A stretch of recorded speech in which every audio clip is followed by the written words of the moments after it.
to the stage to do whatever they're going to do. So please welcome Simon and James.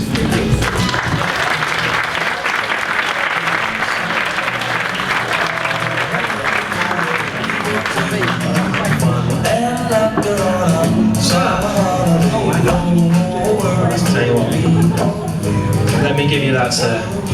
Thank you so much. I'm going to take those off because I can't see anything.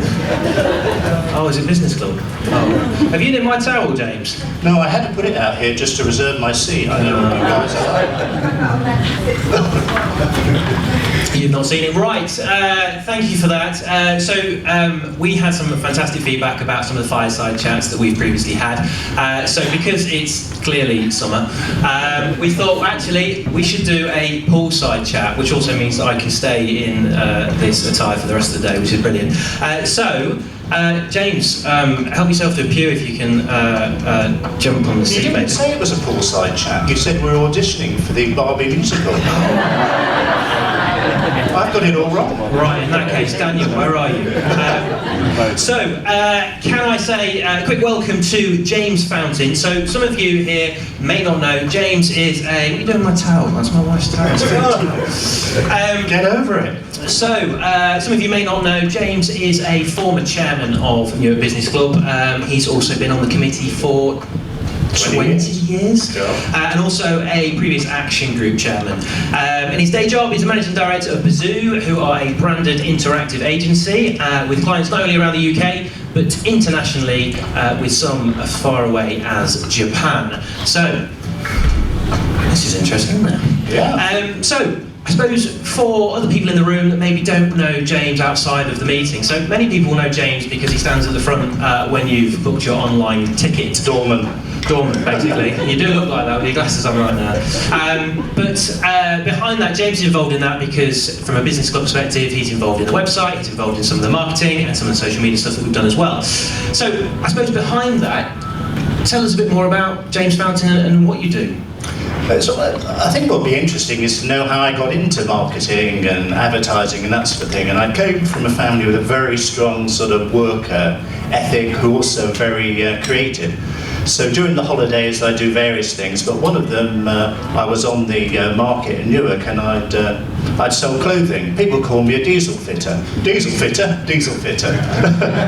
But we developed that poor joke. Bon bon. So, and then I started doing antiques on the markets as well, which was fantastic, and that was all prior to university. But working on a market stall, you learn about selling, you learn about customers, human reaction, reading people's stories, and it's a really good foundation if you want to get into business later on.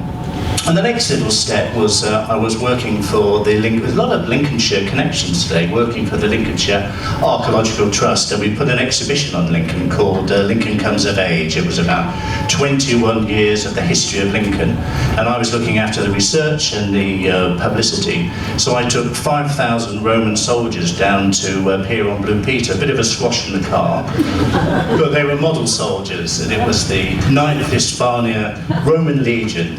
And we got some great publicity on the television, and that helped build interest in the exhibition. And you can see now Lincoln has the collection, a fantastic castle, and lots of things that were built on the back of that first exhibition some 20 odd years ago. Have you still got your Blue Peter badge?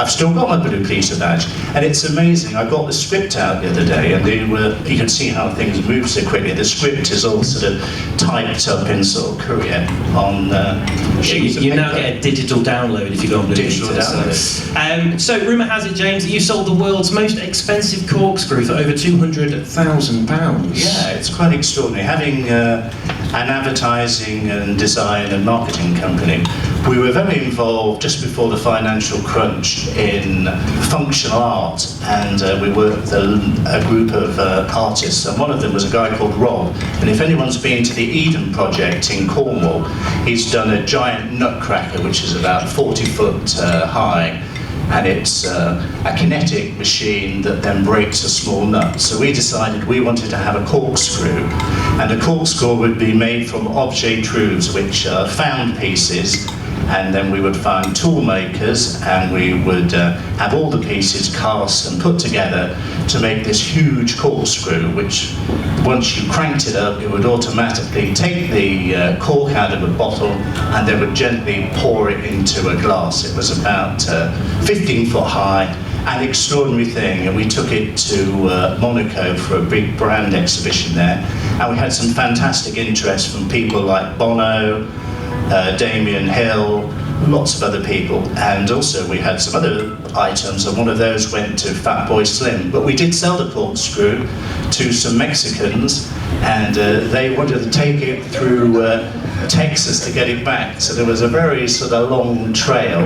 But what we'd forgotten about is a lot of these items kind of needed a bit of servicing once you'd sold them, and that was quite problematic. But we have had it at Donington Hall in Lincoln, because there's a few of them. The whole concept was they would be limited editions, one of 10, and the idea that they would have an intrinsic value afterwards. So that's the corkscrew. So who knew that our Newark Business Club doorman actually was friends with Bono? It all comes out. So I suppose with a marketing career that's, I guess, what is 20, 30 years now, what are some of your most exciting moments?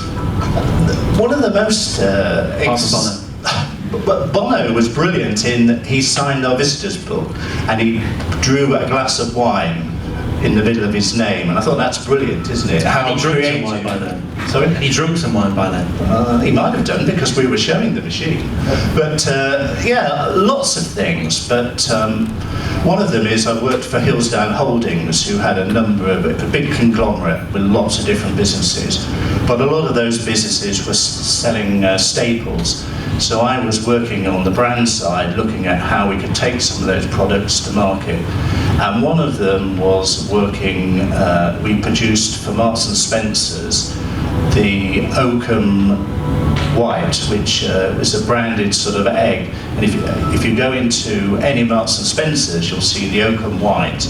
And that was enabled us to get additional money for these eggs to prove provenance and do all sorts of things. But that was a £40 million deal. It was an absolutely huge deal, and we've gone on since then to develop another egg to compete with Happy Egg. Everybody's heard of Happy Egg, and it was called Laid with Love. And it was the first union between an egg producer and a charity, and we were the first people to work with the UK Cancer Research and to make a donation on every pack of eggs.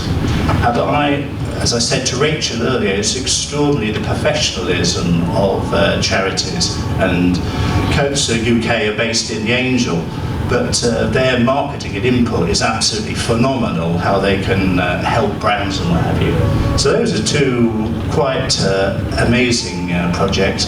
But having been in business for 20 years, what has been great is taking graduates on, and I think we've had in that time 20 graduates. So out there, not 20 little me's, but 20 graduates who've all gone to work in other businesses or set up their own businesses, and that is phenomenally rewarding, and something we'll continue doing. Fantastic. And I suppose aside of the kind of marketing piece, the fact that you've been running your own business now for a long period of time as well, what would you say are your kind of key secrets to success? You've just got to blag it. Diesel. I think a commercial imperative is really important. So it's being able to understand businesses and what businesses and organisations want. Everybody can do pretty pictures, anybody can, but if you don't understand the business and where they're going and what their goals are, and how to, it's about storytelling. So communicating with their customers and putting together, something that's very tangible and something that interests them and sets them apart from the others. Brilliant. I suppose on to Newark Business Club then. I mentioned that you've been a committee member now for 20 years, but what kind of got you involved in Newark Business Club, and what would you say have been the benefits? So when I decided to set Bazoo up, it was a different customer group that I was going to be working with, and you need to get yourself out there quite quickly, and a number of people will know a guy called Rob Edlin, and I met Rob And Rob said, you need to get yourself down to Newark Business Club, you need to get yourself to B&I, you need to network. That's the secret of engaging with people locally. And Rob was fantastic and introduced me to people like Keith and who's that guy next to you? Dean. Shrek. And so I found networking really interesting because you'd move from working for big businesses to smaller businesses, and that was fantastic. And also, if you're a bit shy, it's an opportunity to do some public speaking, to stand up in front of people. So that is a really good skill to learn. So I would encourage people to join things like Newark Business Club because one, they're a great team. You meet lots of new people, but it helps you build your confidence as well, and that's to be recommended. Every now and again you get to sit at the front in your shorts as well, which is fun. You told me it was going to be sunny. I wish. So I suppose getting a bit more kind of Parkinson on you now, what would you say maybe are some of your bigger disappointments? Well, I think going back to the doing this corkscrew and the other bit, it was just when the city in 2008 the city crashed, so a lot of we did a tarantula table and a whole range of things, and it was all designed for that sort of market, and then suddenly there's a real crunch in the market and people aren't going to invest in fine art and that type of thing. It's kind of survival mode, a bit as we are now really, so people are very careful with how they spend money, and if it's discretionary, then it's a much harder challenge. So that was a disappointment. So I suppose, just to kind of maybe finish on here, what does the future hold for Mr. James Fountain? Well, there's lots of very exciting things. So the zoo has, as of the 1st of July, merged with another company called Napton Wright. So we now have a much bigger team, but it's going to enable us to concentrate on artificial intelligence and a lot of the developments there. And just thinking about what's happening, I think that artificial intelligence is going to be the next industrial revolution. We've seen it moving at a phenomenal pace, and that is going to grow and grow and grow. And whilst we've got pain now, with the recession and high interest rates, we're going to see phenomenal changes in AI, in quantum computing, in gene manipulation, all sorts of things. So in terms of agriculture and what is going to happen and manufacturing, we now as a bigger company can be working with them, and we're going to be working with sustainable businesses in agriculture, in building and doing exhibitions, but with their expertise and investment in artificial intelligence, it will mean that we've got a sustainable business going forward, and we're at the start of that journey. So our customers are going to get new services, and our existing customers are going to get new services, so it's win-win, and we'll still be here, but offering a lot more. No, that's fantastic, and I think, again, one of the things that we've heard from members, and also it came out at our patrons dinner that we put on, is the future, AI, lots of conversation came out of that. So as a committee, we did take that away as a piece that we want to look at. We want to introduce, again, guest speakers that can talk to you about some of the things that are going to be happening, some of the introductions, some of the stuff that's not going to be happening, not in the far away future, but stuff that's happening very soon. So we will be following up with that one as well. For now, thank you so much, James, for being part of our Poolside chat this morning. Hopefully everyone enjoyed that, and again, we want to continue doing, whether it be fireside chat, poolside chat, we'll pick the background appropriately when it's raining. So thank you very much, James Fountain.